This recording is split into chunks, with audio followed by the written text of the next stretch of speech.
Good morning, everybody, and welcome to the very first Portfolio Insights webinar. This is the very first session. We are live. It's a very rainy, miserable day in Hong Kong, but hopefully we can bring to you some, brighten up your day and bring to you some of the real insights into some of the strategies that we want to talk about over the next few days. My name is Paul Calagiru. I'm the Client Portfolio Manager for our Multi-Asset Solutions business here in Hong Kong. And we're very happy to have with us today Mr. John Adio. John is the Global Chief Investment Officer of our Global Fixed Income platform. And also John is the primary and lead portfolio manager of the multi-asset solution that we're going to be talking about today. Just to kick off the discussion, John, maybe we can start with maybe an introduction into the Global Multi-Asset Diversified Income strategy. Maybe give an idea of the key attributes, what it aims to achieve, the key objectives of the strategy. Just to sort of kick off that discussion, and then we can get through some of the questions as we go through the 30 minutes. Very good. Well, first of all, Paul, thank you. And it's a pleasure to spend a little bit of time with you today. Good morning, everyone. As Paul referenced, our global multi-asset diversified income strategies utilize essentially all of the resources of the organization, fixed income, equities, an option overlay strategy, and as importantly, the intellectual capital of our asset allocation team.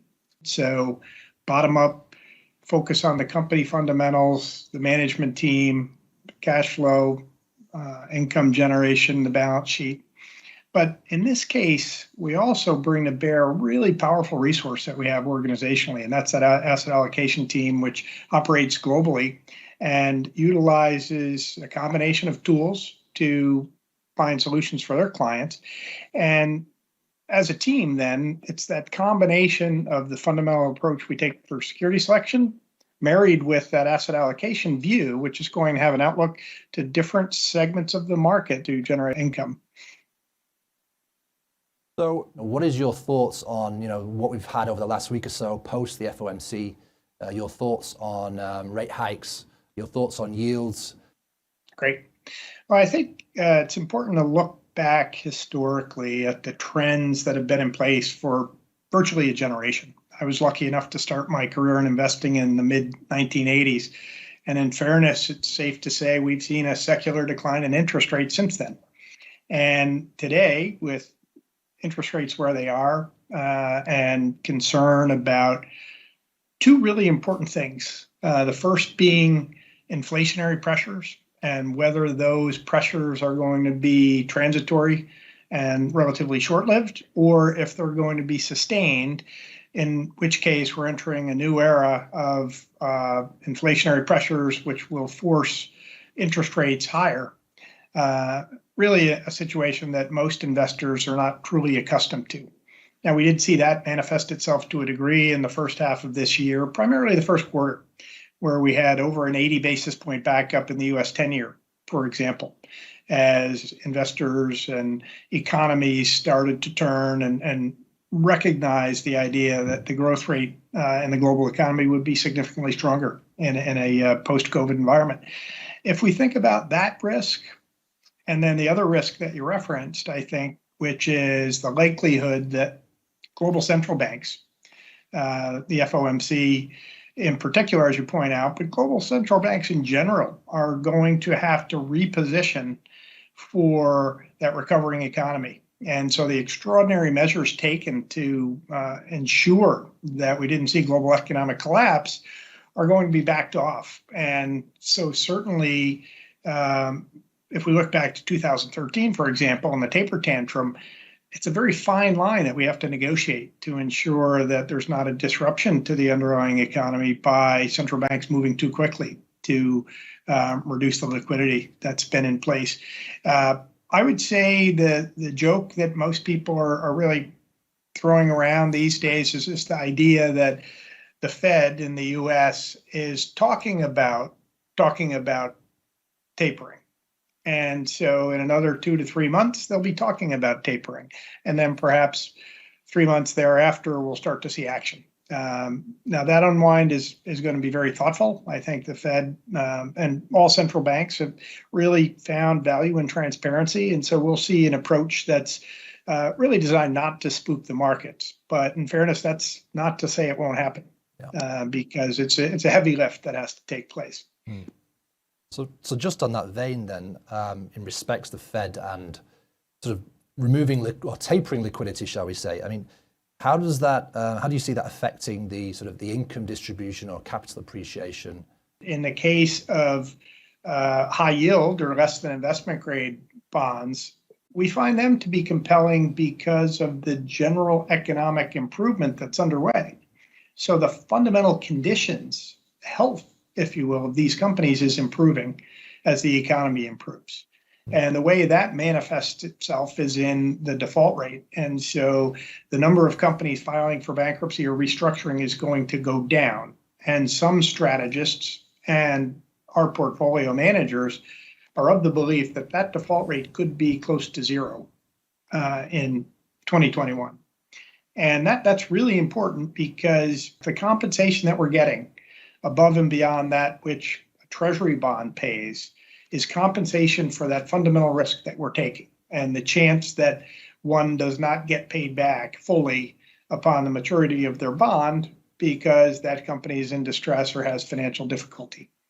So we think the wind's at your back for credit, and therefore we're very selective, but we're willing to take credit risk given where we are in the economic cycle and the improvement that we're seeing in the global economy. So maybe you can sort of touch upon sort of our thoughts around emerging market credit and sort of developed market high yield credit. And obviously there's within emerging markets and there's subsectors within there, there's high quality duration bonds, there's sovereign emerging markets, there's credit, there's local currency, EM debt. So depends which part of high yield, US high yield you want to compare against, but maybe you can just give us a flavor of your thoughts around preferences, income opportunities between emerging markets and developed markets. I think the most important consideration is the backdrop that we face in the global economy, and it's really driven by the pace at which vaccines are being rolled out into different economies. And so it is a pretty dramatic compare and contrast country to country around the globe. We really think about three primary levers when we evaluate opportunities in fixed income. And so it would be geography, as you said. We can look at developed markets and we can look at emerging markets. It will be quality, and we talked about our attraction to less than investment grade credit in this market environment. And then the other piece is within a capital structure, the flexibility that we have. So we can own senior secured bonds, we can own unsecured bonds. We can also move down into a lower part of the capital structure, a hybrid part of the capital structure that's more equity-like in terms of its volatility profile. And there what we find is higher rated companies with a junior exposure in their capital structure that pays us a very compelling yield. As you would expect in a market environment where income is really hard to find because rates broadly are very low, when you have an expertise in an area like preferreds and we have a fundamental approach, we can actually find really compelling investment opportunities down in the capital structure that offer us a better return profile. So we focus on risk-adjusted returns, and if we can find something that's less sensitive to interest rates, because we are concerned that interest rates are going to rise, and more exposed to the company's improving fundamentals, that's a win for us. And that's what we can find in both high-yield bonds, but certainly in preferred securities as well.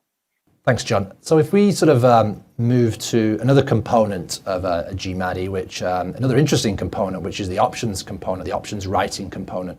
Maybe we can sort of start to talk around that and how that sort of is used to sort of generate income and enhance yield.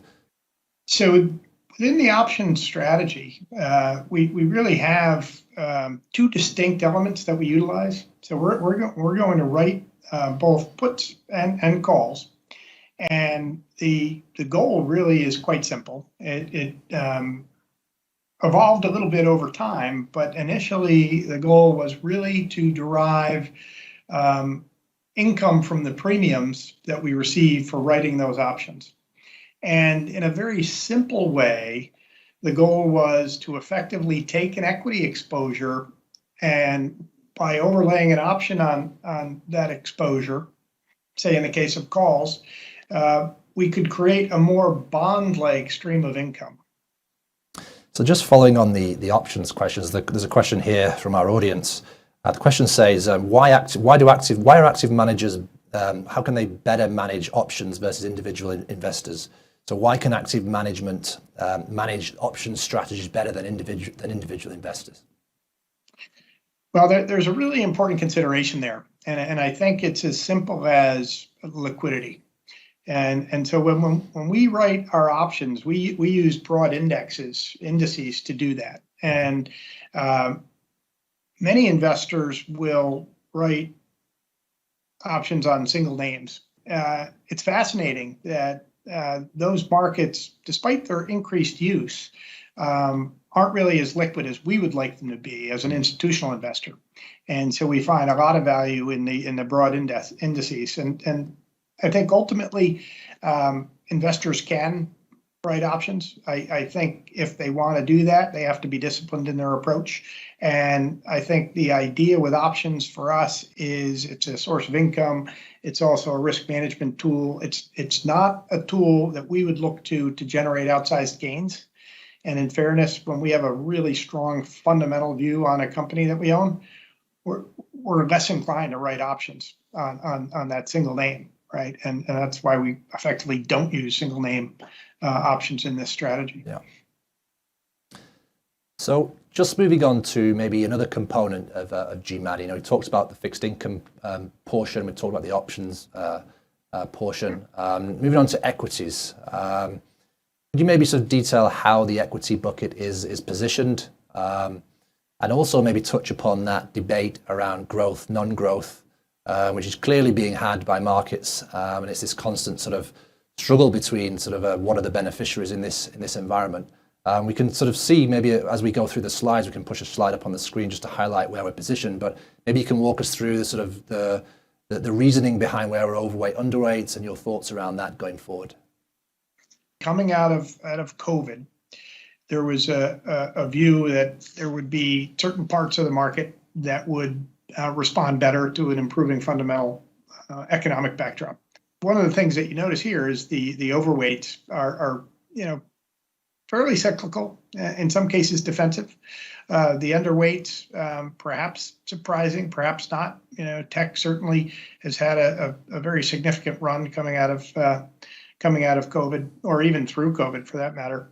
And certainly from a valuation standpoint, there would be a concern that it was a little overdone. And it's a combination really of a global equity orientation and a US-centric large cap core orientation. So it's not really a growth versus value play. It's really fundamental opportunities.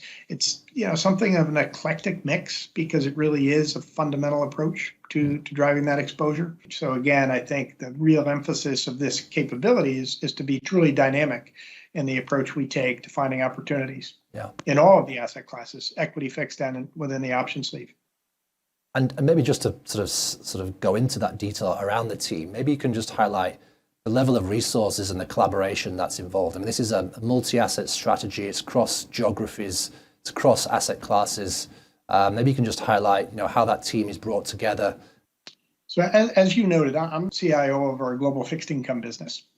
Steve Medina, who's CIO of our global equity business, and Nate Tuft, who's co-head of our asset allocation team. And so the three of us are the most senior investors within our organization. And we utilize within those capabilities, senior perspective from the equity team, senior perspective from the fixed income credit team. Thank you. Thank you, John.